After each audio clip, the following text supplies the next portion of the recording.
Ah, qu'il est doux pour des frères de demeurer ensemble. Je me suis dit, comme il fait frais, on va chanter un peu pour réchauffer. Mais ce chant, on peut le chanter en canon. Vous connaissez? Ouais, il y a 2,5 qui le connaissent.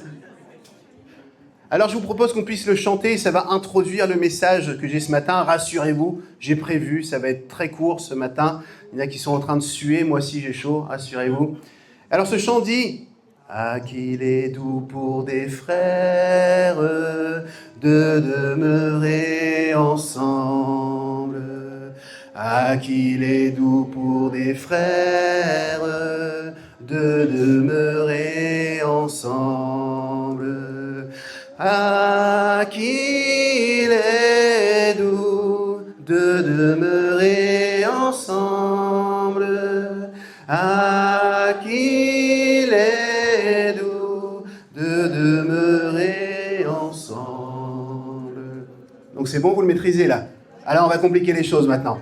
À droite, vous êtes le premier groupe, à gauche, vous êtes le deuxième groupe, ok? C'est pas une question de niveau, hein, c'est juste faut se différencier. Donc il y a 1 et 2, ok? Alors le groupe 1, vous allez commencer à qui est des frères de demeurer ensemble 2 fois, ok?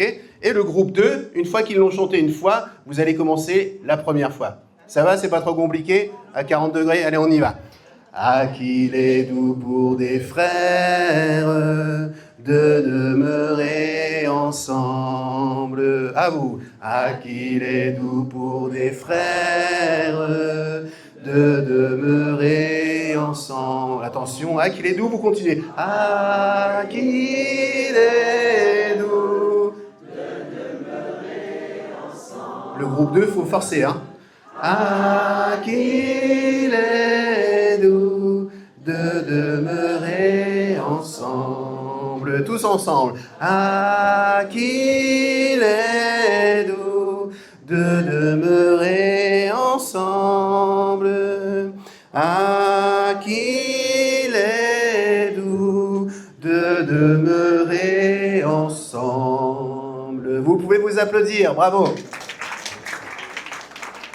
Alors le texte en référence de ce matin, c'est le psaume 133, Cantique pour la route vers la demeure de l'Éternel de David.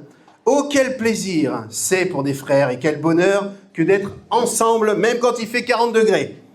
C'est comme l'huile parfumée répandue sur la tête qui descend sur la barbe d'Aaron et coule jusqu'au bord de ses habits. C'est comme la rosée qui descend de l'Hermon sur le mont de Sion et c'est là que l'Éternel accorde sa bénédiction et la vie pour toujours. Amen. Rapidement, ah, qu'il est doux, qu'il est agréable de demeurer ensemble pour des frères et pour des sœurs. Certains ont dit pour les sœurs, c'est plus compliqué. C'est une blague, je vous détends. Ah, vous pouvez me jeter des trucs. Ah, qu'il est doux, qu'il est agréable pour des frères et sœurs de demeurer ensemble. Regarde ton voisin, dis-lui ensemble. Ensemble, ensemble. Qu'est-ce que ça veut dire être ensemble ? Vous voyez où je veux en venir certainement. On peut être dans la même pièce, on peut être dans la même église, et même s'il fait chaud, on n'est pas forcément en communion fraternelle, même si on transpire, même si on sent mauvais tous, hein, on n'est pas forcément ensemble. On peut avoir des avis divergents, on peut chacun travailler pour sa cause, et j'ai l'habitude de dire, on peut même être marié depuis des années, dormir dans le même lit et ne pas être ensemble. Ensemble implique autre chose que d'être juste assis l'un à côté de l'autre ou d'être le même adhérent qu'une association ou le même adhérent ou le même fidèle d'une église. Nous sommes, je ne sais pas combien ce matin, peut-être une petite centaine, nous ne sommes pas forcément ensemble à marcher dans la même direction. Là, vous n'étiez pas obligé de dire amen, c'est bien, ils ont suivi, parce que ce n'est pas quelque chose qu'on souhaite. Nous désirons être ensemble, parce que le fait d'être ensemble provoque quelque chose de particulier pour chacun d'entre nous.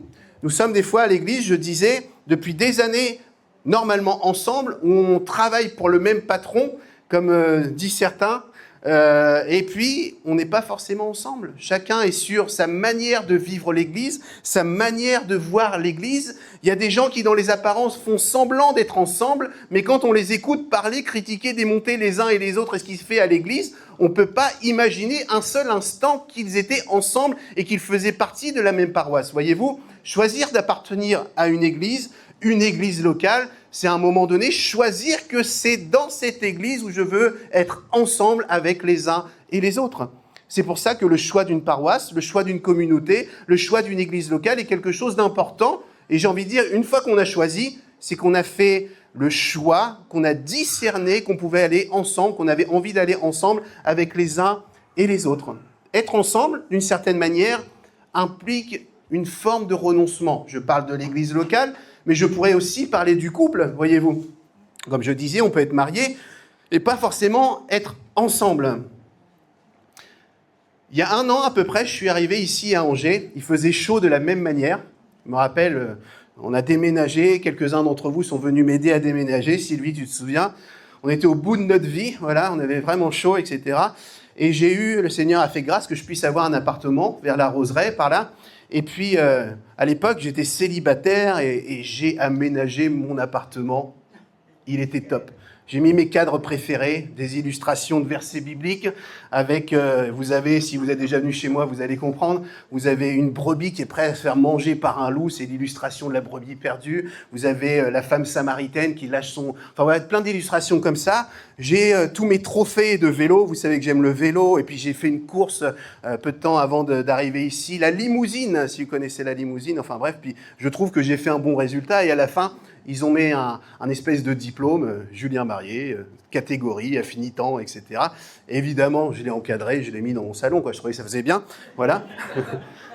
Et puis mon vélo, évidemment, parce que j'habite en appartement, et puis c'est un beau vélo, alors je vais pas le mettre dans le local avec tous les vélos des autres, là, les vieux vélos à 2 balles. Voilà, je me dis, bon...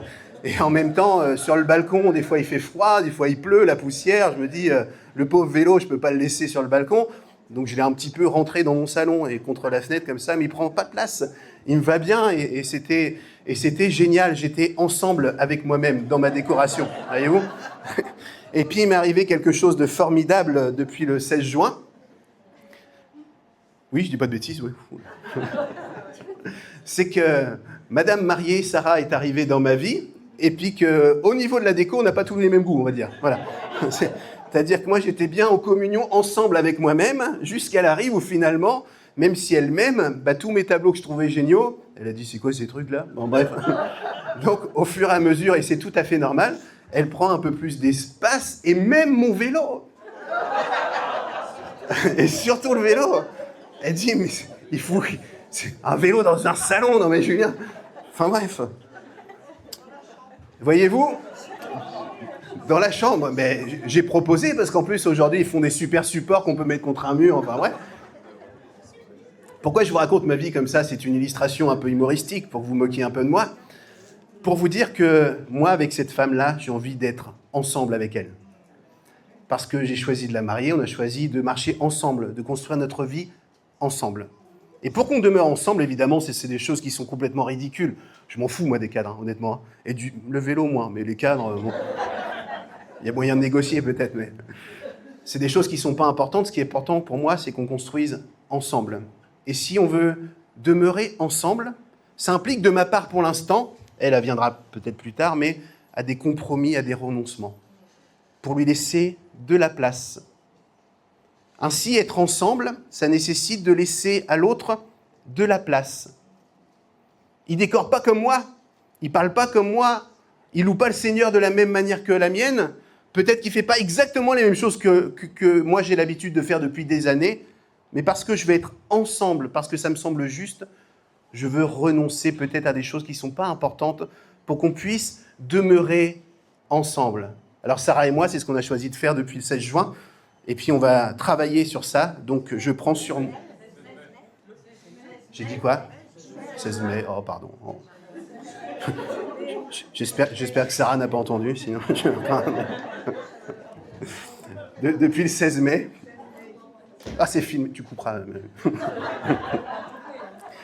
En tout cas, vous avez compris l'idée, on veut construire ensemble, donc moi, évidemment, je vais le faire, mais elle le fait aussi déjà, en disant, oui, même au niveau de la salle de bain, je ne vous ai pas parlé de la salle de bain, mais c'est pareil. Moi, avant, j'avais juste un peigne, et non, c'est une blague, le peigne, un rasoir, une brosse à dents, et d'un seul coup, il y a... Enfin bref, donc on doit choisir de vivre ensemble, donc de renoncer. Moi, je renonce, elle renonce évidemment à tout un tas de choses, parce que le souci, c'est de vouloir être ensemble, construire ensemble, peut-être des fois renoncer à des habitudes de vie qu'on avait l'un et l'autre, une manière de vivre ou de concevoir la vie, où aujourd'hui on construit ensemble, on choisit d'être ensemble parce que c'est juste, donc il y a cette notion-là qu'on met en place. Ça, c'est notre couple, mais qu'en est-il dans notre Église?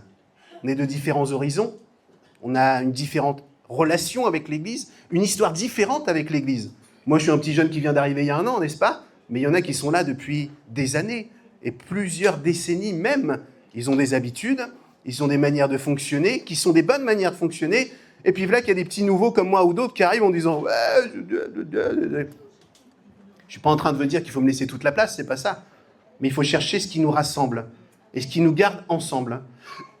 Et que toutes les choses qui sont superflues, sur lesquelles souvent on a tendance à se battre et à batailler en disant est-ce que ce sont vraiment des choses importantes qui doivent nous diviser les uns et les autres? Choisissons de regarder ce qui doit nous unir. Évidemment, ce qui nous unit, c'est le Seigneur Jésus-Christ, c'est l'Esprit de Dieu. Ça, c'est globalement, c'est nickel. Mais de quelle manière il nous unit, nous, en tant qu'Église?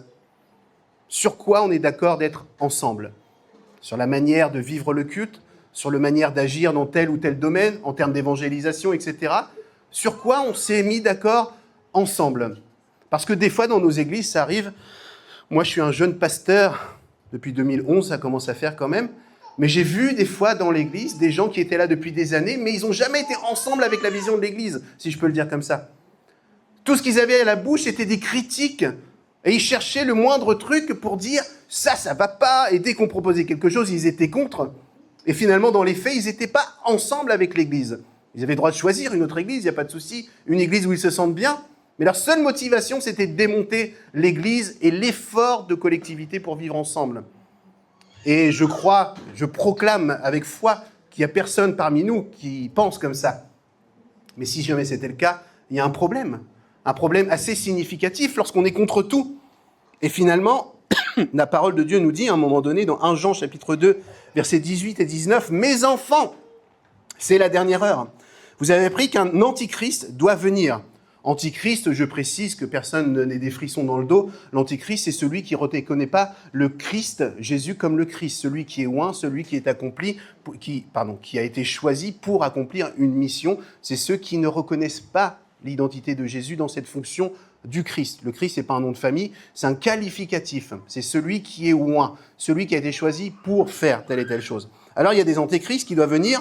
Or, dès à présent, beaucoup d'antéchrists sont déjà là. Voilà pourquoi nous savons que nous sommes entrés dans la dernière heure. Ces adversaires de Christ sont sortis de chez nous, mais en réalité, ils n'étaient pas des nôtres. Car s'ils avaient été des nôtres, ils seraient restés avec nous. Mais ils nous ont quittés pour qu'il soit parfaitement clair que tous ne sont pas des nôtres. Il y a des fois dans nos églises des gens, alors c'est pour ça que j'ai précisé l'antéchrist, ne voyez pas tous ceux qui nous quittent le cas échéant comme des antéchrists, c'est pas ça l'idée, mais il y a des gens qui pertinemment ne sont pas avec nous. C'est-à-dire, ils ont une autre vision des choses, ils veulent être ensemble avec quelque chose, mais pas avec ce qu'on a choisi pour être ensemble. C'est pas clair ce que j'ai dit, mais vous avez compris l'idée. Et finalement, ce texte dit, mais en fait, ne soyez pas surpris, ils n'ont jamais été des nôtres. Ils n'ont jamais été ensemble avec nous. Et le fait de ne pas être ensemble, voyez-vous, c'est un problème. Être ensemble ne signifie pas penser tous pareil, dire les mêmes choses de la même manière, avoir le même accent, la même manière de prier. Être ensemble ne signifie pas ça. On peut être en désaccord sur certains points qui ne sont pas vitaux, mais ensemble sur ce qui fait l'essentiel, sur notre besoin d'être ensemble. Beaucoup de textes des Actes des Apôtres qu'on lira à la fin nous montrent que les disciples, les apôtres, à un moment donné, ont pu vivre de grandes choses parce qu'ils se sont mis d'accord. L'expression d'un commun accord revient souvent. Et d'un commun accord ne veut pas dire qu'ils sont d'accord sur tout, c'est qu'ils choisissent de se mettre d'accord sur un point pour recevoir ce que le Seigneur a en réserve pour eux. Alors être ensemble, voyez-vous, c'est à la fois simple et à la fois compliqué. Et pour savoir si on est ensemble, vous savez quoi? Eh bien, il faut passer du temps ensemble. Parce qu'on ne peut jamais savoir si on est ensemble avec l'autre si on ne le connaît pas, si on ne le comprend pas, si on ne sait pas ce qu'il pense, etc., etc. Et dans l'Église, nous allons mettre, il y a déjà des espaces comme ça qui sont mis en place pour que nous puissions vérifier si nous sommes bien ensemble. Et quand je parle de vérifier, ce n'est pas un label de qualité. C'est pas, on ne va pas s'observer les uns les autres en disant « Ah, toi, tu n'es pas ensemble, toi, tu n'es pas avec nous ». Ce n'est pas ça l'idée. Mais pour qu'on sache qui sont les uns les autres, et puis qu'on identifie le besoin ou le fardeau que le Seigneur a mis sur l'Église et sur le fait de pourquoi est-ce qu'on est ensemble. Vous avez chaud, je fais vite. Ah, qu'il est doux, qu'il est agréable pour des frères de demeurer ensemble. Le fait d'être ensemble est absolument nécessaire. Et il prend deux images pour signifier le bonheur que nous pouvons avoir d'être ensemble, et il parle de l'huile. C'est comme l'huile qui descend, qui est répandue sur la tête d'Aaron, qui coule sur sa barbe, sur le bord de ses vêtements, etc. Le texte le dit beaucoup mieux que moi, et quand on le lit, c'est magnifique. Mais qu'est-ce que ça veut dire ? Vous avez cette notion de l'huile qu'on retrouve beaucoup dans la Bible. L'huile d'onction est toujours symbolique d'un mandat que le Seigneur confie à l'un et à l'autre, en tout cas celui qui reçoit l'onction. C'est pour ça, je l'ai déjà dit, aujourd'hui on parle de chant à onction, on parle de tel serviteur qui a une onction, nanana. Est-ce que ça veut dire quelque chose d'un point de vue biblique ? Je ne suis pas tout à fait sûr. Vous pouvez réfléchir à la maison, on en reparle si vous voulez. Mais quand on parle d'onction, c'est toujours dans un but de faire quelque chose. Je reçois une onction, un mandat pour faire quelque chose. Une onction qui ne me sollicite pas pour faire quelque chose ne sert à rien. Ce n'est pas quelque chose que j'ai reçu de la part de Dieu. Je reçois une onction pour être prophète, pour être roi, pour faire telle et telle chose. Je reçois un mandat de la part du Seigneur. Donc c'est l'action de Dieu et symbole aussi du Saint-Esprit qui descend sur moi. Et l'image est belle lorsqu'elle est donnée, elle coule sur la tête, elle descend sur la barbe et jusque sur le bord des vêtements. Elle couvre tous les endroits de la tête et tous les endroits du corps. Vous ferez l'expérience chez vous, vous allez dans la douche, vous prenez une bouteille d'huile, pas l'huile d'olive qui coûte très cher, prenez l'huile de frite, là, vous savez, l'huile tournesol, mettez-vous dans la douche et faites l'expérience. Et même si vous avez des cheveux, vous allez voir que l'huile va se répandre partout comme ça et va vous accompagner jusqu'au bout. C'est pour dire que lorsque nous sommes ensemble, la bénédiction de Dieu agit de cette manière-là. Elle coule sur nous dans les moindres détails de ce que nous pouvons être. Lorsque nous sommes ensemble, la bénédiction de Dieu coule pleinement de la tête aux pieds. Elle englobe tout ce que nous pouvons être lorsque nous sommes ensemble. Et la deuxième image qui est donnée, c'est comme la rosée qui descend de l'Hermont. Alors nous, évidemment, on est en France, il n'y a même pas de montagne ici, mais l'Hermont, là-bas, c'est le point culminant, et puis il arrive qu'il y a de la neige là-bas sur les sommets. Et ce qui se passe là-bas, c'est que la neige, évidemment, elle a tendance des fois à s'évaporer, et puis il y a le vent qui souffle, et puis le vent envoie ces gouttelettes d'eau qui se sont évaporées de la neige pour faire comme une rosée, et puis du coup pour rafraîchir les endroits qui sont autour, tout simplement. Donc c'est cette image qui, nous, est difficile à comprendre, à moins qu'on contextualise comme on le fait là, et puis on comprend du coup que le fait d'être ensemble, et là vous allez sauter au plafond, le fait d'être ensemble nous rafraîchit. C'est une onction qui vient de Dieu, qui nous unit les uns les autres et puis qui nous rafraîchit. Voyez-vous, d'être ensemble n'est pas synonyme de fardeau ou de croix à porter, même si Paul dit de persévérer dans la relation fraternelle. Être ensemble, d'une certaine manière, nous rafraîchit. Je me souviens très bien, je l'ai déjà partagé certainement, que lorsque on a eu cette histoire avec le Covid, où on a dû fermer nos églises, et puis c'était compliqué. Moi, j'étais à Limoges à l'époque, de plus voir les frères et sœurs, de plus avoir notre vie d'église habituelle, où on avait tendance à dire « Ah, on se voit tous les dimanches, etc. » On aspire des fois à autre chose. Vous pouvez le dire, ça restera entre nous. Des fois, on se dit « on aimerait bien voir d'autres têtes, etc. » Et puis, il y a eu ce moment du Covid où les églises étaient fermées. Et c'est vrai que pour moi, c'était terrible de ne plus être en relation avec les frères et sœurs. Alors, on passait notre vie au téléphone, en visio, tout ça, mais d'avoir les frères et sœurs, de prier, de louer le Seigneur ensemble, pour moi, en tout cas, c'était dur. J'avoue que... Et puis voilà, alors, à l'époque, il fallait qu'on entretienne, qu'on prêche. Alors, on prêchait devant des caméras, comme ça, il n'y avait pas de public. Et moi, vous avez remarqué que quand je parle, j'aime bien parler aux gens. C'est-à-dire que j'ai mes notes, j'ai bien préparé tout ça, mais moi, je parle aux gens, j'aime bien regarder les gens dans les yeux, etc. Et ça me manquait vraiment, la communion fraternelle. Et quand ça a réouvert, quand on a pu à nouveau se rassembler, c'est là où j'ai réalisé, qu'il est doux, qu'il est agréable pour des frères de demeurer ensemble, ne serait-ce que de se voir, de se parler. Pour moi, ça a changé les choses. Et d'être ensemble n'est pas synonyme de fardeau ou de choses compliquées, ou si ça l'est devenu, peut-être qu'on n'a pas fait le choix justement d'être ensemble. Peut-être qu'on a choisi de rester sur nos positions. Peut-être qu'on a choisi de rester sur des choses qui sont sans valeur et qui des fois nous divisent. Parce que de choisir d'être ensemble, finalement, ça demande du renoncement. Mais quand on sait ce qui nous unit, et ce qui nous unit doit être l'amour, c'est pas si dur que ça. Je reprends l'exemple évidemment avec Sarah qui est là. Ou alors là, vous êtes en train de dire oui, c'est normal, ils viennent de se marier le 16 mai, donc ouais, ils sont amoureux, on en reparle dans 10 ans, c'est ça. Mais finalement, est-ce que c'est pas un entretien de tous les jours, une relation amoureuse ? Comme une relation entre les frères et sœurs. C'est quelque chose qui s'entretient tous les jours et à chaque dimanche, lorsqu'on se voit, où on choisit de renoncer aux choses pas importantes. Ah, il veut changer encore tout ça. Ouais, ben c'est pas grave. Du moment qu'on sert le Seigneur ensemble, du moment que cette église demeure encore un oasis où les gens qui ont besoin de rencontrer le Seigneur peuvent s'y rendre, ben le reste, c'est pas important. Ok ? Et puis ceux qui étaient à la réunion d'hier sont en train de rigoler. Il fait plein de références à la réunion d'hier. Pas du tout. Je vous livre mon cœur. On n'a pas besoin de se diviser, et ce n'est pas le cas, rassurez-vous, ici dans cette église, pour des choses qui n'ont pas d'importance. On doit garder l'essentiel et choisir d'être ensemble. Alors c'est comme l'huile, c'est comme la rosée qui vient nous rafraîchir. Et c'est lorsque nous sommes ensemble, nous dit le texte, car c'est là que l'Éternel envoie la bénédiction, la vie pour l'éternité. Il y a une bénédiction que Dieu nous accorde lorsque nous sommes seuls dans sa présence. Et je crois qu'il y a une bénédiction encore plus grande lorsque nous sommes ensemble à chercher sa volonté. Et c'est là qu'il nous bénit. C'est pour ça que vous devez venir régulièrement dans le cadre des réunions à l'église locale. Le Seigneur vous bénit individuellement, mais il vous bénira encore plus lorsque vous faites l'effort de venir dans le rassemblement avec les frères et sœurs. Et même s'il fait 40 degrés, est-ce que je peux entendre un grand amen ?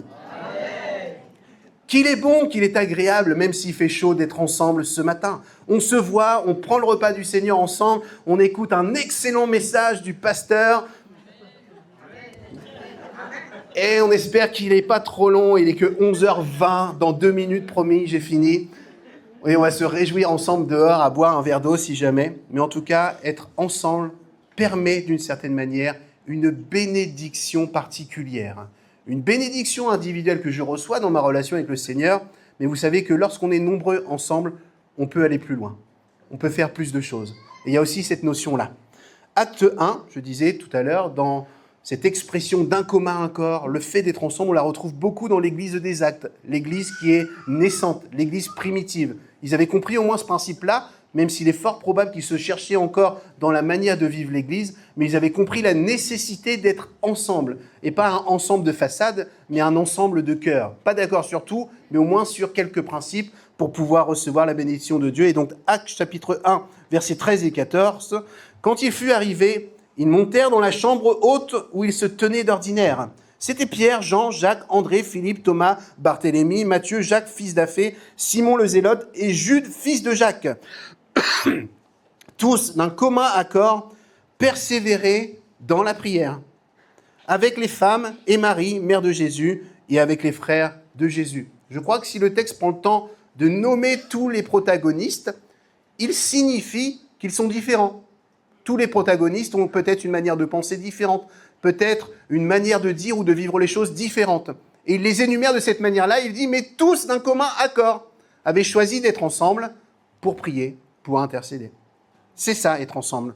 Acte chapitre 2, verset 1. Le jour de la Pentecôte, nous connaissons bien ce texte, ils étaient tous ensemble dans le même lieu. Ils étaient certainement en désaccord sur quelques trucs, peut-être même quelques points de théologie, mais ils étaient d'accord d'être ensemble pour recevoir ce que Jésus leur avait promis, le Saint-Esprit, à la Pentecôte. Acte 2, 46, ils étaient chaque jour tous ensemble, assidus au temple, ils rompaient le pain dans les maisons, ils prenaient leur nourriture avec joie et simplicité de cœur, tous ensemble, d'un commun accord. Acte 5, verset 12, je termine. Beaucoup de miracles et de prodiges se faisaient au milieu du peuple par des mains des apôtres. Ils se tenaient tous ensemble au portique de Salomon. Nous voulons vivre d'une certaine manière la gloire de Dieu. Je crois que nous aspirons, nous soupirons à vivre de grandes choses, en tout cas que nous qualifions de grandes choses. Nous voulons que Dieu puisse agir et d'une certaine manière nous faire entrer dans son surnaturel. Je crois que l'ingrédient ou un des ingrédients qu'il nous faut rechercher et mettre en place dans la recette, si je peux dire, c'est le fait d'être ensemble. Je crois de tout mon cœur, malheureusement, que Dieu n'interviendra pas si nous sommes divisés. Je crois que nous devons être ensemble. Il y a quelques années, j'ai entendu parler d'une prophétie qui avait été donnée par un prophète sur la France. Et il disait que le Seigneur voulait lever une armée sans visage dans ce pays, la France. Sans visage dans le sens sans figure qui passe devant les autres. Sans figure qui soit plus visible que les autres. Et en fait, il voulait lever un peuple, une famille unie, où on ne voit pas plus l'un que l'autre, mais où tous sont importants et finalement où tous sont ensemble. Je crois que c'est ce que le Seigneur veut faire aussi pour notre communauté. Personne n'est plus important que l'autre ici, ou plus inférieur que l'autre ici. Nous avons des rôles différents. Moi, j'ai un rôle de pasteur, de m'occuper des brebis, de donner à manger, de les soigner, de les coiffer, couper la laine, tout ça. Ça, c'est mon rôle de pasteur, mais ce n'est pas un grade. D'autres ont peut-être un autre ministère, évangéliste, peut-être prophète, ou d'autres simplement d'ouvrir leur maison, ou de faire la cuisine, ou de danser, ou je ne sais quoi encore. Ministère veut dire service pour le Seigneur. On a des rôles différents, mais on n'a pas des grades différents. Et je crois que le Seigneur veut utiliser notre complémentarité, le fait qu'on soit ensemble, sans que l'un domine sur l'autre. C'est pour ça que certains milieux, on ne voit que des apôtres intersidérales intergalactiques, ça fait longtemps que je l'ai dit, et finalement on ne voit que. Et Dieu ne peut même plus passer même devant eux. Et on ne voit pas le ensemble, on voit l'individualité. Nous sommes à une époque où nous sommes très individualistes, très individuels, et des fois même dans l'Église. Il faut faire mourir ce trait de caractère. Il faut faire mourir ce point-là. Nous ne sommes pas une individualité, nous sommes un corps. Et nous devons être ensemble. Ah, qu'il est doux, qu'il est agréable pour des frères et des sœurs de demeurer ensemble. C'est comme l'huile qui coule sur la barbe, sur le bord des vêtements. C'est comme la rosée qui vient nous rafraîchir, après laquelle on aspire ce matin, n'est-ce pas? Mais c'est là que l'Éternel envoie la bénédiction. C'est à cet endroit, lorsque nous sommes ensemble, que l'Éternel envoie la bénédiction. Y a-t-il quelqu'un qui veut être béni ce matin? Eh bien, il faut qu'on soit ensemble. Il faut qu'on se rapproche les uns des autres. Amen. Père éternel, merci pour ta parole. Elle est la vérité, elle nous enseigne, elle nous fait du bien, elle nous reprend, mais elle nous édifie, elle nous construit. Et Seigneur, nous voulons répondre, Seigneur, à cet appel de ta part en disant oui, Père éternel, nous voulons être ensemble. Te demandons pardon, Seigneur, pour toutes les divisions, des fois, que nous avons laissées germer parmi nous dans nos relations, en nous appuyant sur des choses qui n'étaient que des futilités, Père. Conduis-nous vers l'essentiel et que nous choisissons d'être ensemble les uns et les autres ce matin. Nous voulons te servir, nous voulons contribuer à l'avancement de ton royaume, nous voulons être efficaces et utiles entre tes mains, Seigneur. Alors nos cœurs s'expriment ce matin et te disent « Oui, Père, nous voulons être ensemble ». Aide-nous, conduis-nous, Seigneur, conduis-nous les uns envers les autres, Seigneur, à agir de telle ou de telle manière, à nous rassembler, Père. Montre-nous, Seigneur, donne-nous du discernement, parle-nous en tout cas, nous soupirons après toi, Saint-Esprit. Viens faire ce que nous n'arrivons pas à faire et Père, que la gloire te revienne. Au nom de Jésus, Amen.